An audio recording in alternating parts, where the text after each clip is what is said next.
All right. Unfortunately, ladies and gentlemen, the time for fun and games has come to an end. What our professor does not know is that our groups game we're not working simply to make a game for this class. I think you'll find that it goes much higher up than that. So Manuel, could you roll the tape?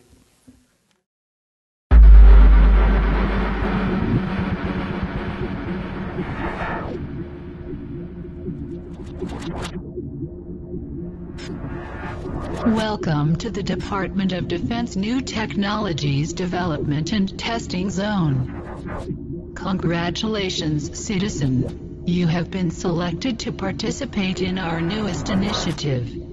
You will be taking part in the Naturally Offensive or Bad Extermination Act. Each of you will be piloting your own battle-enhanced automated support tool, or BEAST for short. These come standard issue with a laser gun, photon beam, plasma grenade, and flamethrower equipped. You will be divided into two teams, and separated onto opposite ends of the training grounds at your respective bases. There are two paths along the borders of the map, and a narrow one running through the center. Protecting these paths are automated turrets. You must defend your own while destroying your enemies. Do not fall into the pit in the middle, as that will lead to an excessively painful death. In order to win, you must destroy your enemy's base. Fear not. Each team will have the assistance of nano-prototype cyborgs. Wave after wave will spawn from your base and engage the enemy and his fortresses. Guarding them is the key to victory. Once one team destroys the base of the other, the simulation is over. Winners will be awarded Presidential Regency Order. Losers will be executed. I mean sent home, where they will be executed. Good luck and welcome to Beast Mode.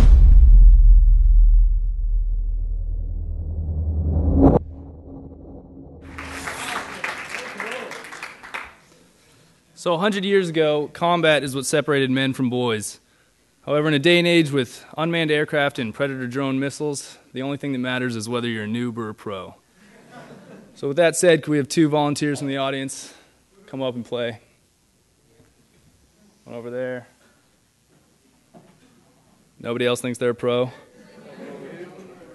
One over there. Just come on up.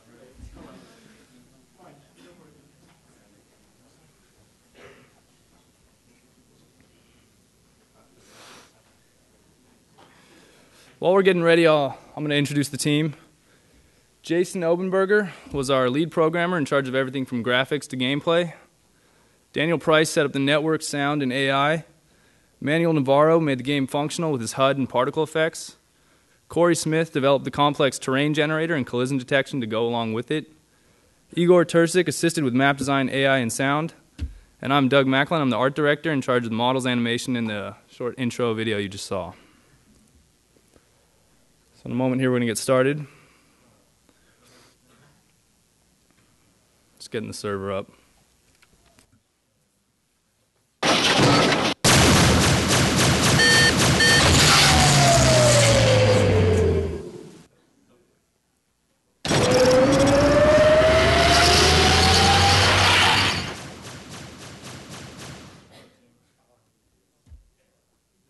He opened two clients.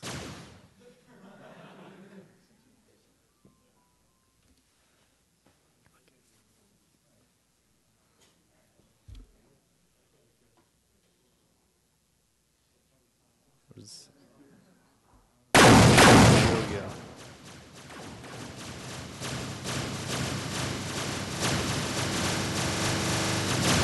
those of you familiar with Dota, the gameplay objectives are pretty much similar, although it came from a first-person shooter perspective.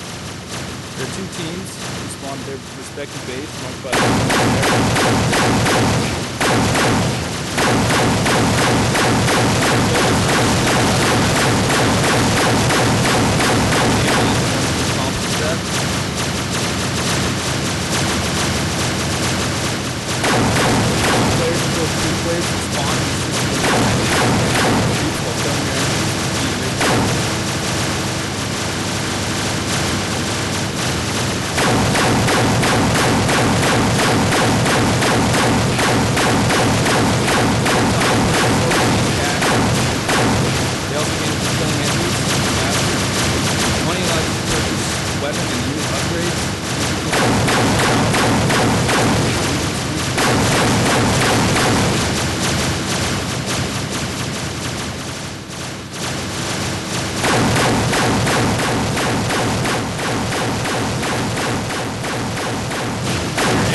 top right and your shift to the top left.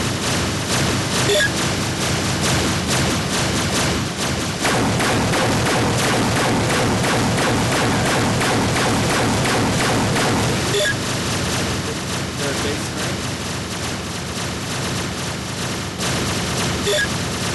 Higher level upgrades cost progressive cost. Now if Manuel will hit 2, it'll switch to the proton. Does he have an upgrade boost?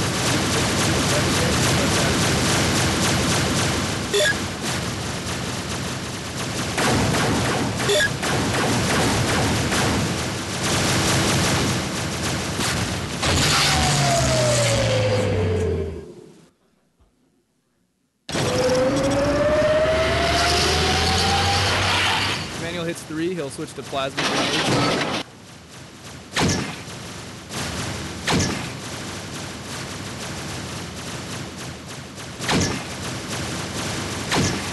Plasma grenades do team damage as well, so you have to be careful where you place them.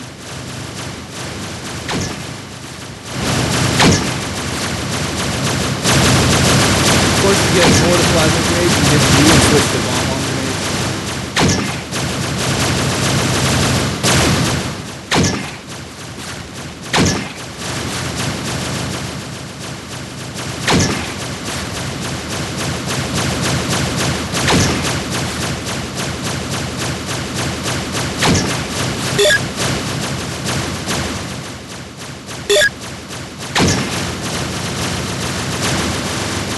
Of course, no game would be without a flamethrower.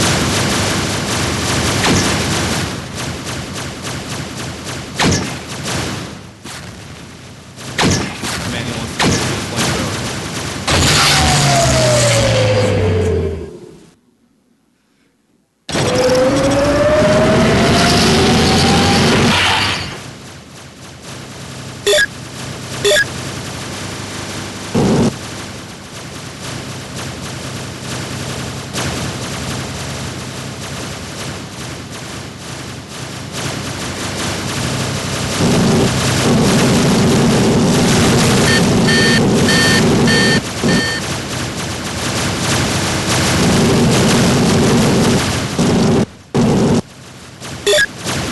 Players can also purchase unit upgrades.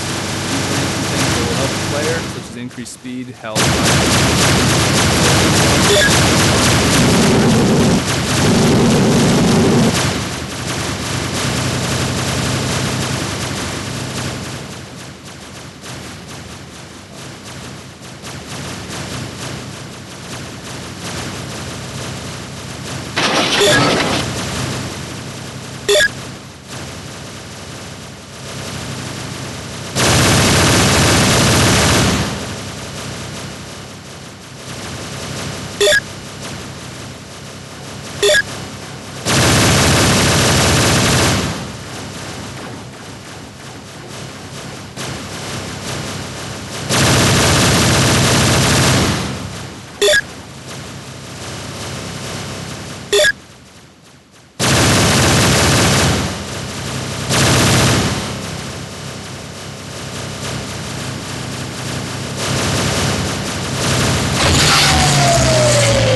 As we experience a bit of a dip in the frame rate, we the Department of Defense would like to take this opportunity to thank our sponsor in the public sector, the PlayStation Network.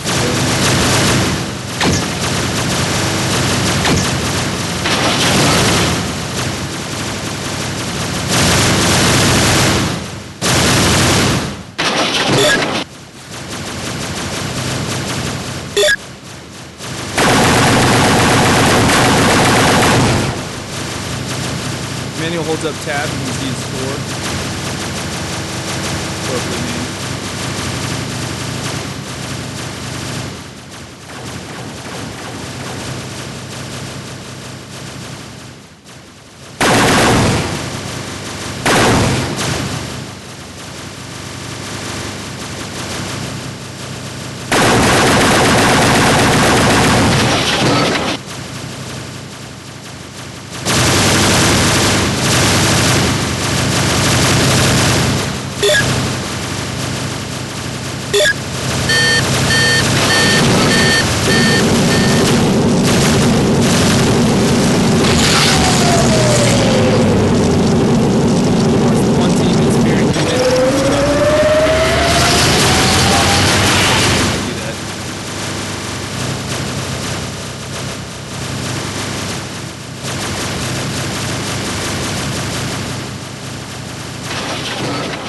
Of course, like any pro, like Manuel would do.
Original idea was to have the Warren Bear represent the base.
Just go ahead and shout it out.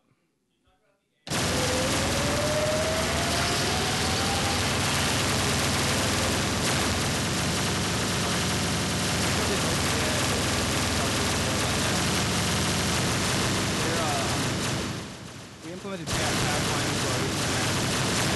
Go ahead and redo it all. Set up a final map here. And we'll prefer moving targets over towers.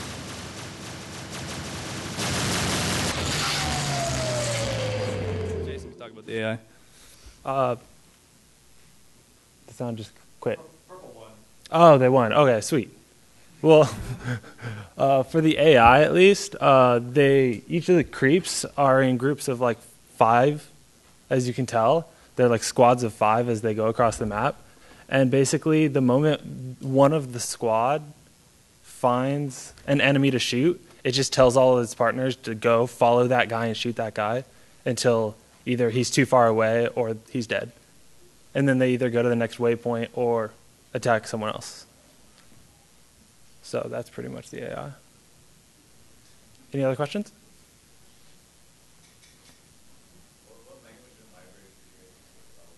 We used DirectX for the drawing, and it was all in C#. So it was all the built-in C# stuff.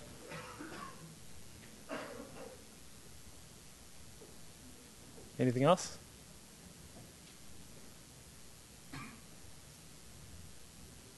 All right.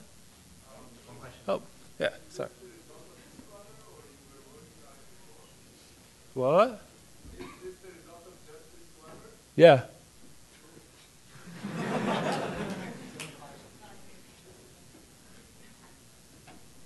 Yeah. That was a lot of time in After Effects, a lot of late nights. Started on Sunday.